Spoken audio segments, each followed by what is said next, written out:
Welcome back, everyone, to Progressively Incorrect. I'm your host, Dr. Zach Groeschel. I'm so excited today to be chatting with one of my heroes in education, Doug Carnine.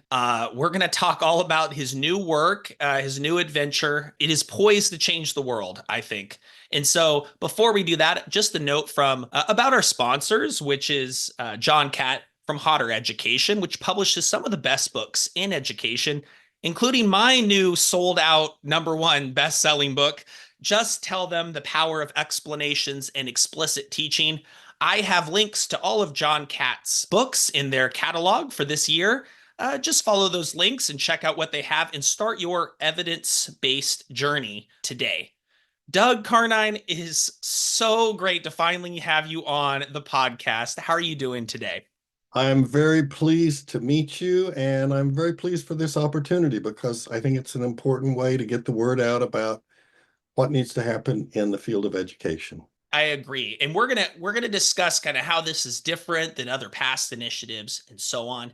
But I wanted to start here because this paper that we're going to talk about, why education experts resist effective practices. This is the first time that I saw your name on any paper, and it blew my mind because it sort of synthesized a whole bunch of things I'd been thinking about at the time around project follow through, but also, why is this profession so weird sometimes, right? And so I've spread it around to people, dozens of times. It's gone all over social media. Can you describe the arguments in this paper, why education experts resist effective practices? Okay, well, let me start by giving the two reasons I've spent my entire career advocating that education needs to rely on evidence instead of dogma. First is the poor performance of low-income kids. Studies show that roughly 70% of low-income fourth graders cannot read at even the basic level. The second reason is that teachers are being deprived of existing knowledge about effective methods to teach their students. I explained this problem in my article published 32 years ago. The title, Expanding the Notion of Teachers' Rights, Access to Tools That Work. In that title, I asserted that teachers have a right to knowledge-based methods needed for them to be efficient and effective in serving the needs of their students. In my article, I compared the professions of medicine and education. At one time, medicine was entirely based on dogma, the way education is today. Here's a quote from my 1992 article. Several hundred years ago, the standard treatment for battle wounds was boiling oil. During one battle, the French physician Paré ran out of boiling oil. To the rest of his patients, he administered salve. This was not remarkable. What set him apart from his colleagues and their dogma was what he did next. He did not accept the consensus of the so-called experts. He actually went and visited his patients to see what was happening and found out that boiling oil, in fact, was not advantageous. So he introduced the concept of professions acting on evidence rather than dogma. Today, education is too often guided by dogma rather than evidence, and the consequences are devastating for teachers and their students. Let me give you a personal example. 40 years ago, I was sitting in the back of Miss Killian's accelerated fifth grade class at Wesley Elementary School in Houston, Texas. The students were 99% Black and 99% poor. However, these children were performing like little geniuses, engaging in sophisticated discussions about the operation of the cardiovascular and other body systems. When touring Baylor Medical School on a field trip, the students posed questions so sophisticated that the tour guide brought in a medical student to finish the tour. While Wesley was one of the poorest schools in Houston, it was also one of the highest achieving. I immediately recognized that the principal, Dr. Thaddeus Lott, had demonstrated how well implemented, but this experience had a darker side for me. I realized that the amazing achievements of Miss Killian and her students were being denied to thousands of other teachers and hundreds of thousands of students across the U.S. The U.S. education crisis is also an ethical crisis. It's critical to understand why education is not knowledge-based, compared with other professions such as medicine, accounting, seafaring, and even plumbing.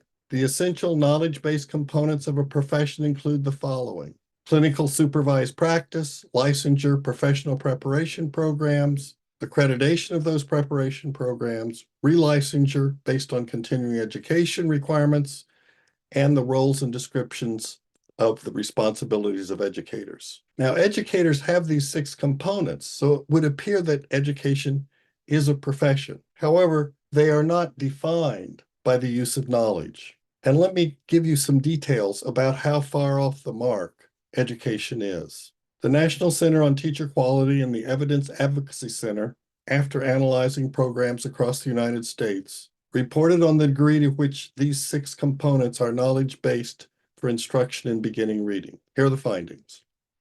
Clinical supervised practice. 91% of the programs received a grade of C or below.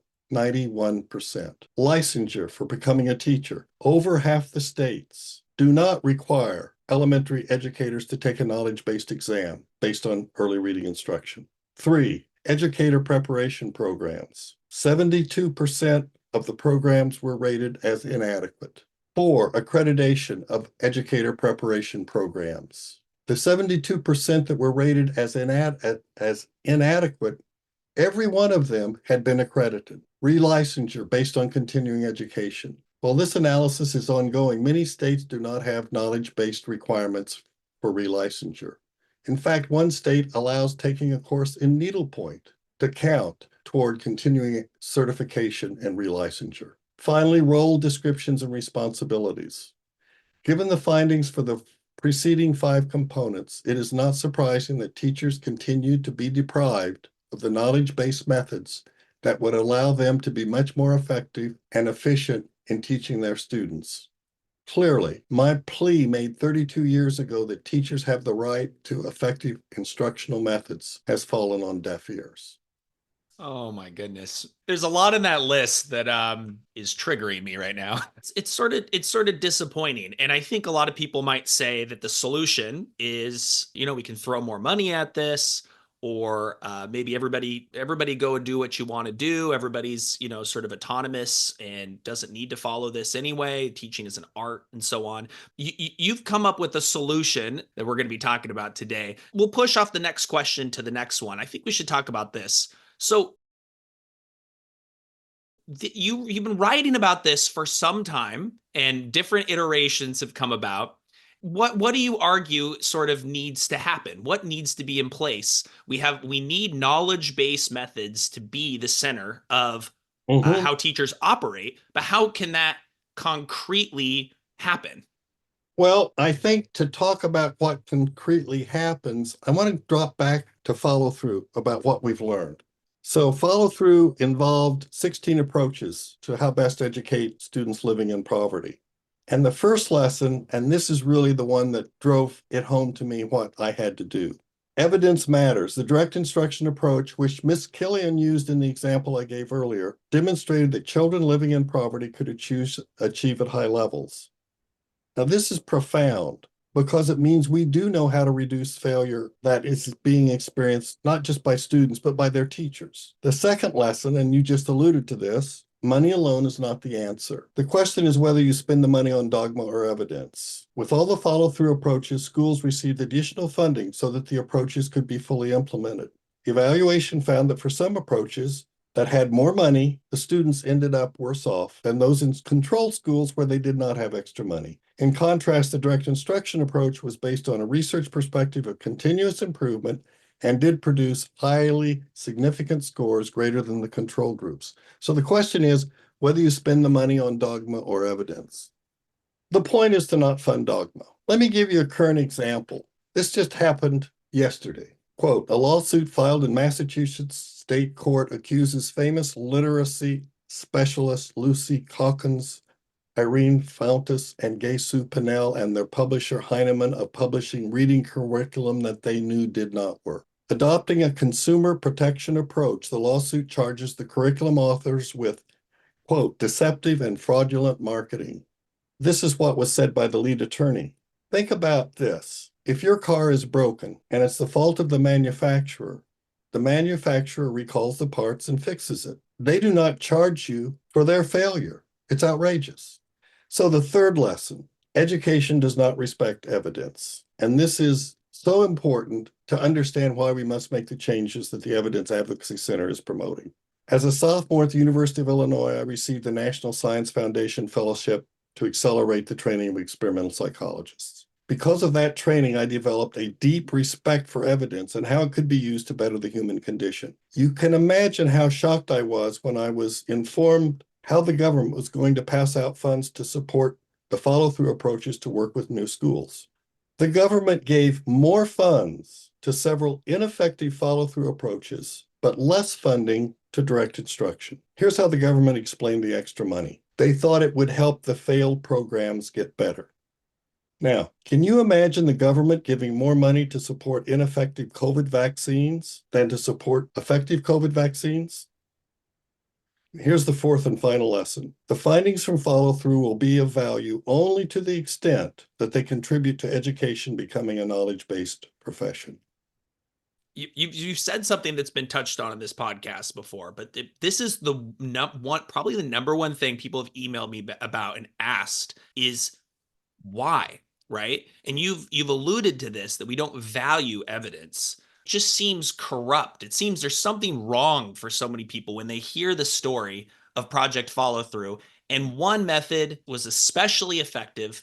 Other methods were less so. And some, it may have been better if the students had just been put in business as usual, right? Instead of being put into those conditions. The reason doesn't make sense. I mean, the reason it just seems like a fraud, right? Why would you put money into something that doesn't work? So we need to look at the history of professions to understand this. As I noted earlier, medicine used to pour boiling oil on wounds. Now, medicine became a knowledge-based profession, but not without kicking and screaming. All professions have literally been forced by outside pressure to become a knowledge-based profession. Sea captains could sail wherever they wanted until the Titanic sank. Accountants used subjective estimates for evaluating business values until the Great Depression. Doctors prescribed thalidomide and performed lobotomies to treat mental illness until the public became outraged. But once a field transforms into an evidence-based profession, the benefits are enormous. Think about how every day we hear findings from medicine that are about practices that help us deal with important health problems. For education, the failure to teach hundreds of thousands of children how to read may be the crisis to force education to become a knowledge-based profession. Here's why. 40 states have passed legislation about how to teach beginning reading. This legislation is a de facto declaration that the education field cannot be trusted. Instead, the government decided that it must dictate the content for the components I listed earlier: clinical supervision, licensure, materials, etc. So because of the education's expected resistance to be held accountable to the knowledge base, I want to talk about what is important to the Evidence Advocacy Center.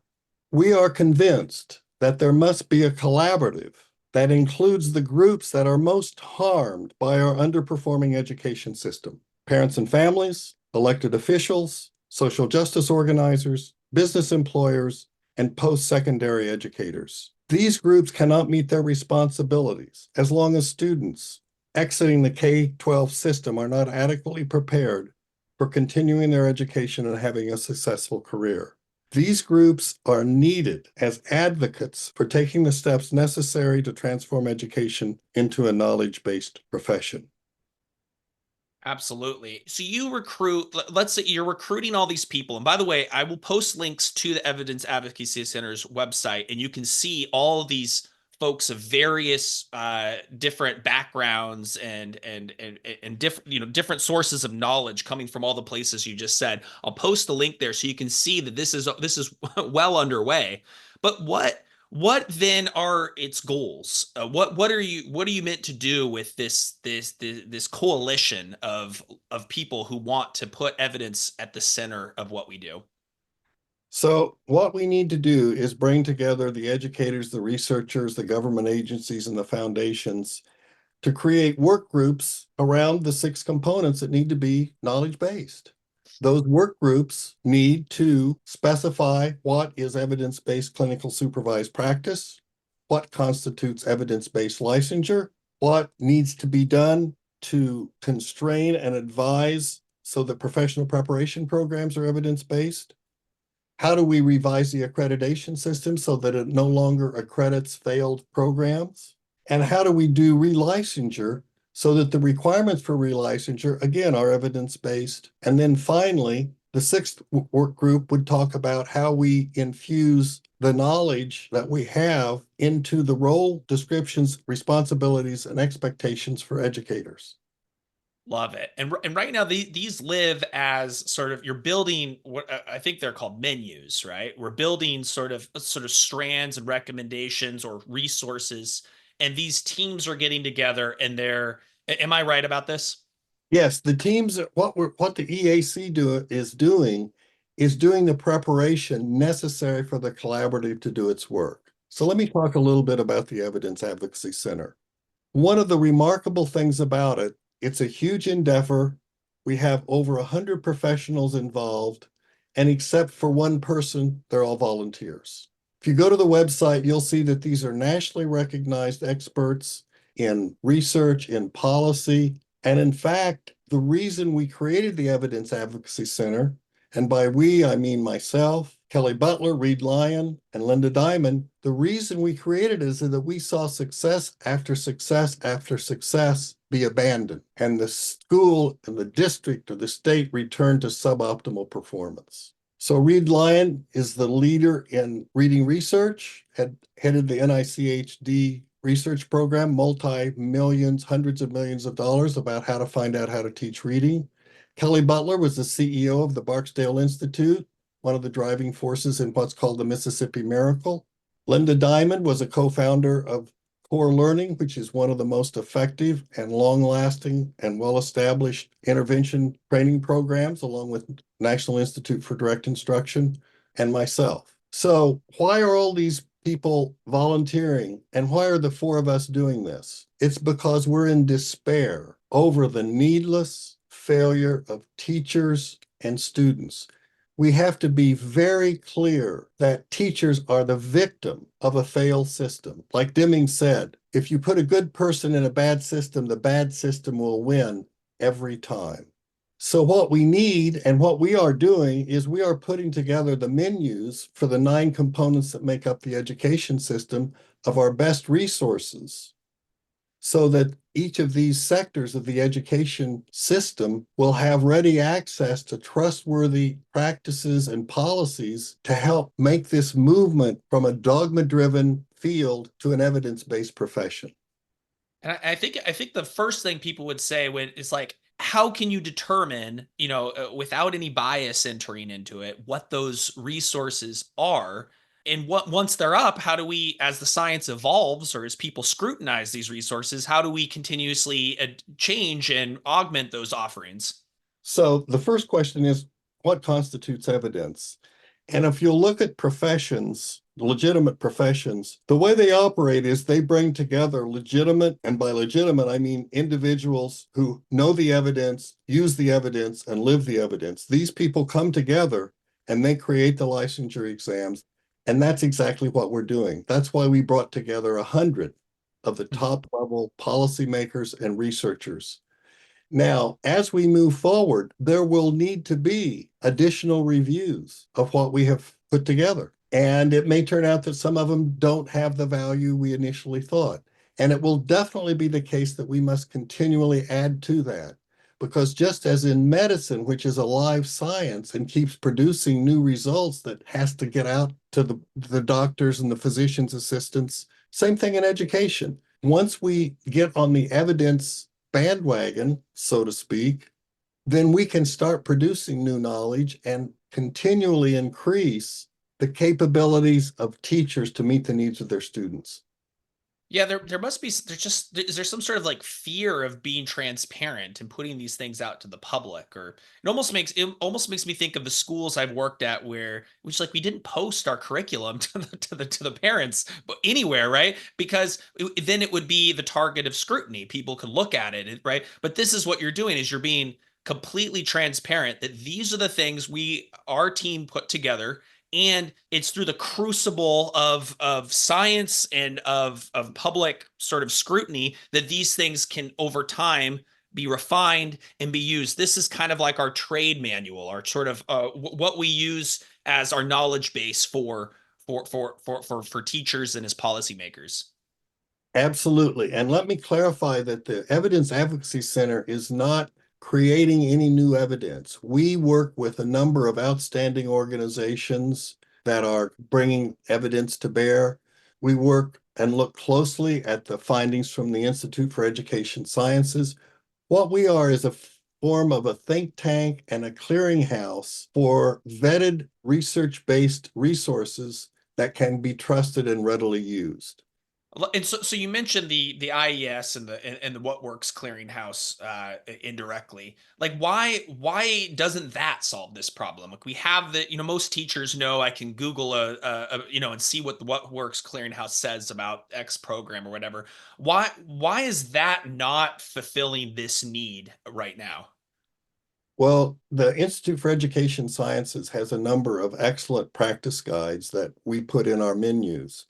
But what we do is look at what we call research-based evidence as opposed to genuine hardcore science evidence. And what I mean by genuine hardcore science is the gold standard, randomized control trials, well-designed, excellent methodology. This provides important, very important information, but it's not readily translatable into what educators do at work. So what we do, while we honor that and value it and highlight it when we can, we have another focus of another kind of evidence that we call research-based. And what we mean by that is we study schools, districts, and states that produce unexpectedly high achievement from their students. What that means is there's something going on there that's really powerful, and we need to know about it. So when we talk about research-based knowledge, we're talking about what we learn not from hard science, but what we learn from what's working in real-world settings. So the Evidence Advocacy Center honors both of those and uses both of those. They're both valuable, but they have a different role and a different level of utility. Kind of circle back to project follow through. It's a little bit like right, like the randomized controlled trial is great for determining sort of causality between two different groups, and you could say with enough of them, you could say, well, worked examples are better than problem solving or whatever else, right? But then with something like the research design of a project follow through, which is planned variation, is just extremely complex thing on its own. This is more ecologically valid, and something happened, something occurred that was real that affected thousands of kids. And so I almost am sort of reading that this is kind of, you're looking at like the Mississippi Miracle and all that. You're looking at, in addition to randomized controlled trials, looking at more ecologically valid settings and real sort of even natural experiments or whole state level efforts to do something, and then extrapolating from that, what lessons can we take for the profession? Yes, that's exactly what we're doing. I love that. So what are some of the challenges that then you're going to face when doing this? Because there's many of them. People tend to get partisan and political about education and start talking, this idea gets associated with one political party and another, or if we start talking about businesses, right? This business has a conflict of interest and they're going to advocate for this approach. And so maybe talk me through some of those and how some challenges and how you've sort of addressed them. There are lots of challenges. The primary one is that evidence is optional in education, but I've talked extensively about that. We have a tradition, it's not a tradition, it's a fact, that everybody in the United States has gone to school. So in that sense, everybody thinks they kind of know from their experience what's good to do. So how to move this personal perception into science is part of the challenge. The political challenges in terms of cultural conflicts and things of that sort, we're trying to focus on things that are non-controversial from the perspective of evidence, such as how do you teach beginning reading.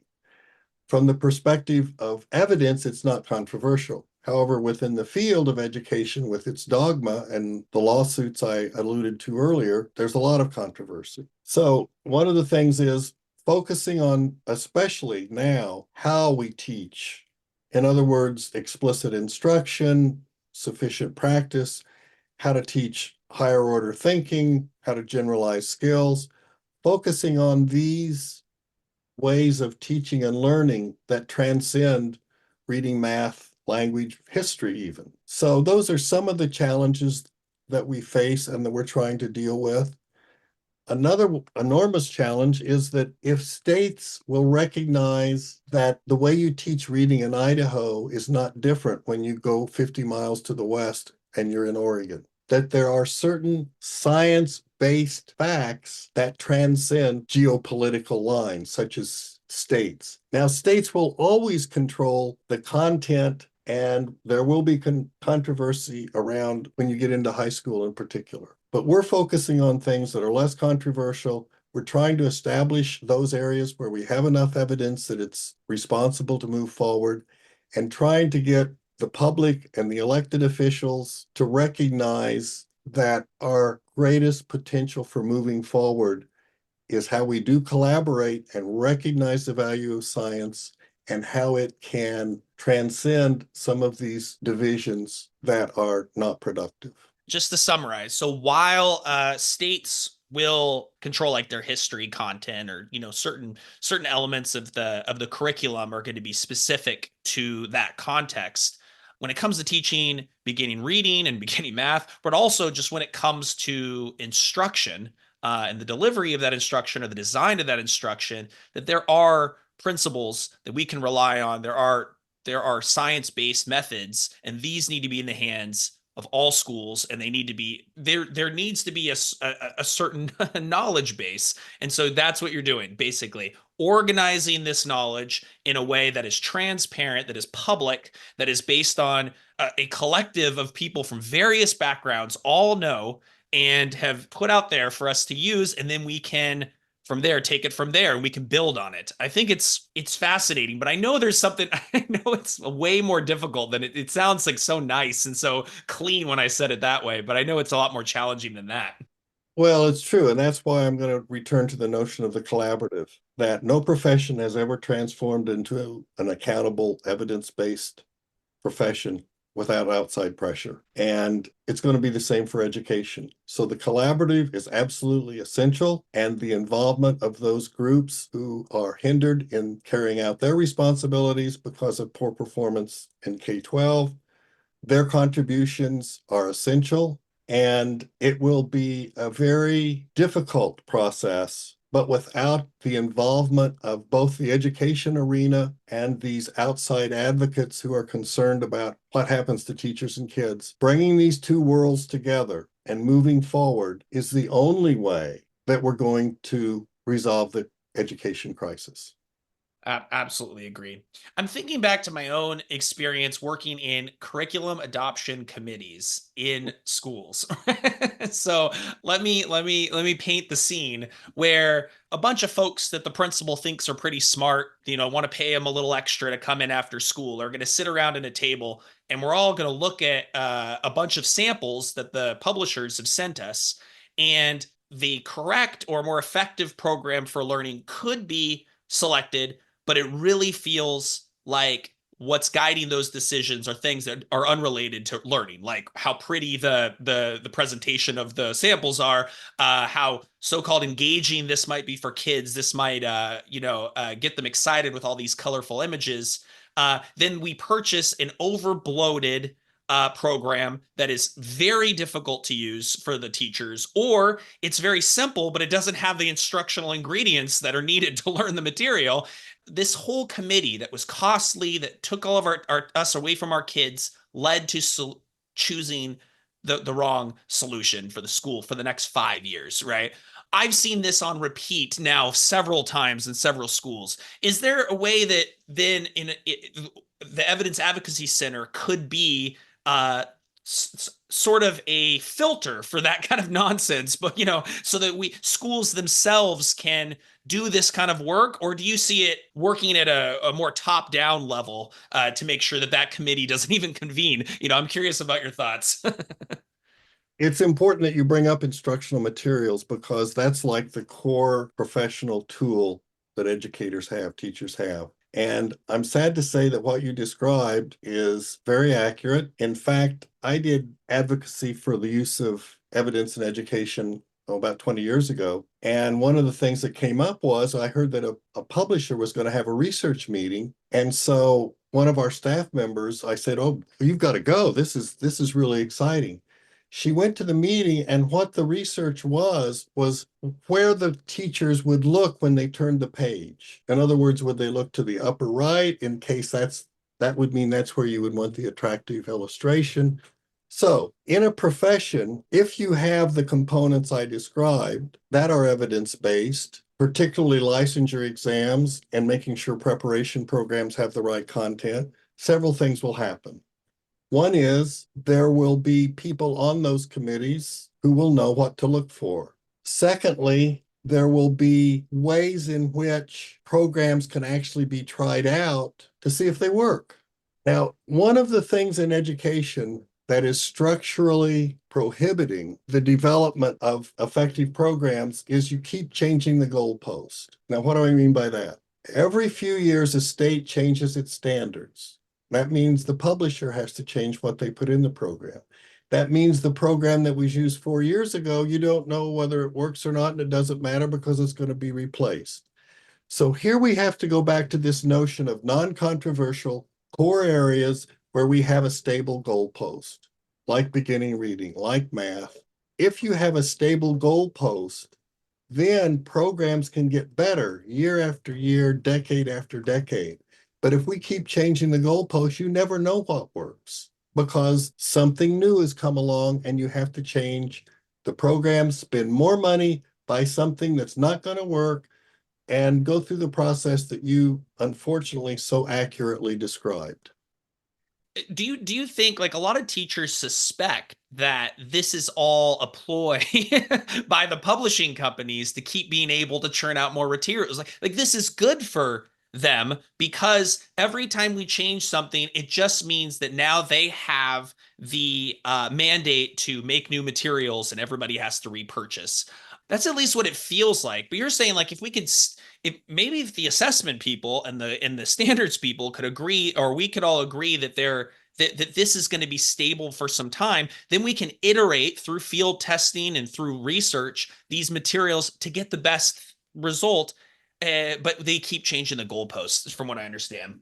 Yeah, you're absolutely right. And it's important to know it's not the publishers that are changing the goalposts. It's the states. The publishers, what are they going to sell? They're going to sell what teachers like and what aligns with the standards. So as long as we're not using evidence and we don't have stable standards, we're going to continue to have this mismatch of effort and outcome and make very little progress. Interesting.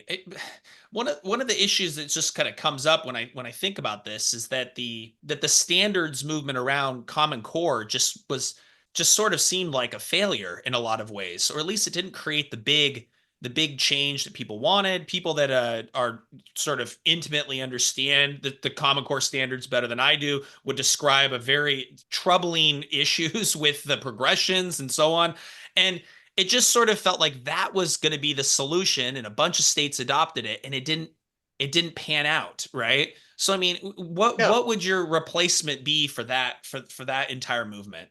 Okay, so let me go back to what professions do. They bring together people who have the knowledge and as a group come up with good decisions. There was a review of the participants in one of the areas of the Common Core. I don't remember whether it was English or math, where none of the participants were from high performing schools or districts, that most of them had not even had classroom experience at the level in which they were creating the standards. So you go through the list of people who created those standards, and to me, it was easy to predict that you were going to come up with mishmash. If you're going to create standards, you have to bring in methodologists who can explain how standards have to be clearly stated. You have to bring in people from high performing systems and schools who've demonstrated and know what it takes to bring about achievement. You have to bring in the researchers. The method that education uses is consensus among people, many of which do not have the knowledge that should allow them to be part of the process in the first place. So again, until we have embraced and implemented the use of evidence, none of these problems will be solved. But if we can make that shift, we do have a way then of actually moving forward. Love it. Love it. And one more thing you mentioned earlier was like, so the new movement around states adopting laws and policies around the science of reading. But then, it's just so messy because then, some people have, Tim Shanahan wrote a blog about this, about like Ohio, I think was specifically, had written a pretty vague, nebulous, kind of strange law that may not have may not have actually made sense. Maybe it was an over reach when it came to three, sort of dismissal of three queuing, and sort of the how it was described didn't make any sense. So you know, I guess we're kind of going around this in circles, but it's the same thing. If we have these menus here, then policymakers can start adopting laws that actually make sense. It's because in general, you're in support of good policies that lead to the adoption of good instruction. Right. So let me talk a little bit more about this, because you have the corpus of evidence, research-based and evidence-based. But when we're talking about making the transformation into a profession, you have to look at the science of implementation and improvement. You have to stage the change. You have to be realistic. You have to know how organizations change over time, because it's naive to think that you're going to just bring a group together, a collaborative, and they're going to come together and come up with great stuff. That's not enough. That knowledge that they bring together, that advocacy, has to be embedded in the sequence of how you make change in a scientific manner. And we have a contract with an individual who her whole career is based on the implementation science, how you make these changes. And her work began in medicine and now it's in education. Absolutely. People don't realize that the most successful program, which was direct instruction, the sophisticated implementation science at the time, right? That was used with those project follow throughs, with those sponsors of that program. It was almost as incredible as the incredible materials that were used, right? And that part kind of gets lost out when talking about this stuff. So I'm glad you brought that up. Well, it's a good point you made, because Mary Kennedy wrote a paper about follow through in the direct instruction model. And that's exactly the point she made, is that you've got to have initial training, you have to have follow up, you have to have supervision, you have to have coaching, you have to have measures of student progress to know if you have to adjust your instruction, and et cetera, et cetera. So there's a complex system of implementation that is essential. Love it. But before we end this podcast, is there anything else that you wanted to illuminate or describe that we didn't hit on when it came to the Evidence Advocacy Center? I want to thank you for the opportunity to make the pitch to your listeners. We're very interested in, as I said, recruiting groups that will help us move forward in terms of an advocacy. We're also very interested in working with organizations like Education Commission of the States, a great institution that combines elected officials and education people. So there's an array of organizations like that we will be reaching out to see if there's a way we can work together. And so listeners who are involved in any of these kinds of organizations, or any of the advocacy groups we mentioned, that think there's interest, or there is interest in some substantive involvement, we'd love to hear from them. Love it. And I will be posting the links in the show notes. Educators and policymakers, get involved in this. Go reach out and learn about what could be the next step in education. And I think ultimately is going to be empowering to teachers to be part of a real profession, an evidence-based profession. Doug Carnine, thank you so much for coming on the podcast. Take care. Thank you. Thank you.